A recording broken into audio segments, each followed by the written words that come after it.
পায়ে দেওয়ার মতো জুতা নাই। উনি খুব দুঃখ পেলেন, হায় রে, আমি ইরানের এত বড় কবি, আমার পায়ে দেওয়ার মতো জুতা নাই। দুঃখ ভরা মন নিয়ে রাস্তায় হাঁটতে বেরোলেন। হাঁটতে হাঁটতে হঠাৎ দেখলেন একটা লোক শুয়ে শুয়ে কাঁদছে। ওই লোকটার দুইটা পাই নাই, পাই নাই। উনি সেজদায় পড়ে গেলেন, আল্লাহর কাছে ক্ষমা চাইলেন, আল্লাহ অনেক দিয়েছো, শুকর আলহামদুলিল্লাহ। এজন্য যেই পরিস্থিতিতেই থাকি না কেন আমরা কি পড়বো?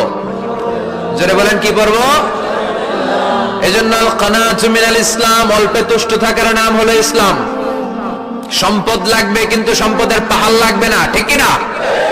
অল্প খান, অল্প পড়েন, অল্প জামান, অল্পের ভেতরে বরকত ঢুকাইয়া দিছে কে? দেখবেন যাদের সম্পদ অল্প তারা সুখী বেশি।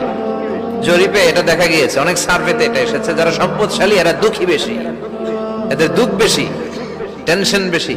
খুব স্বাভাবিক, টাকা যার বেশি রোগ তার বেশি।